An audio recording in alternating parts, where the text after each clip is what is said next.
Joining me now, Peter Navarro, White House counselor for trade and manufacturing. Peter, great to have you on tonight. The faces. It's Laura.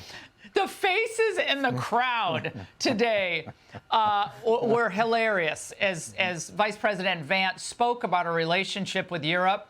Now Europe is threatening reciprocal tariffs. I know you've heard the comments from Germany and France. Your reaction tonight to what they heard from you all yesterday regarding tariffs? Hey, here's an idea.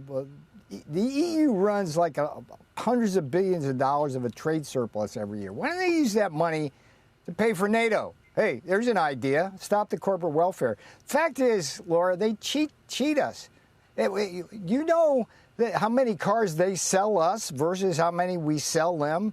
They got a VAT tax, a value-added tax that works just like a tariff that they've been sticking to us for years. And it's just, I mean, it's such an imbalanced trade relationship. And what Donald Trump's going to do is he's going to level the playing field, make it fair again, both for national defense and economic security reasons. The steel and aluminum tariffs we did this week are a great start to that. And by the way, the EU is a tremendous part of the overcapacity we have in steel and aluminum, and they're dumping it. Their governments are responsible. It's like a billion euros here, 3 billion there, subsidizing these steel and aluminum industries to attack the United States. So these bureaucrats in the crowd, Laura, they don't know what hit him. I mean, Donald Trump is moving so fast. He's float like a butterfly, sting like a bee. Peter, on the issue of trade and steel versus aluminum, we know the steel manufacturing is so critical to America's future, and that's just without a doubt.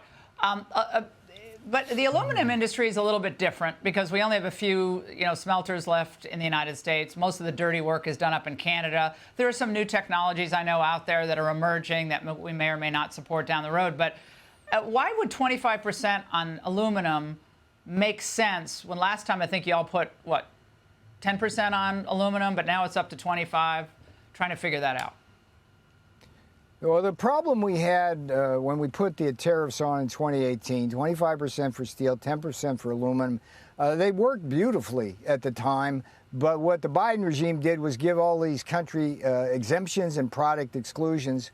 And capacity utilization, as few foundries as we have, is down to 50% when it needs to be up at 80%.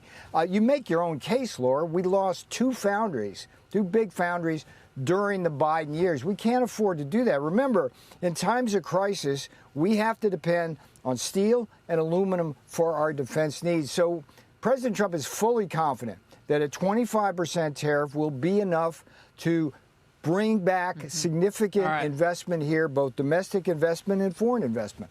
Peter, we cannot wait to see the heads continuing to explode as the tariff thing plays out. Great to have you back on the show, Peter. Thank you so much.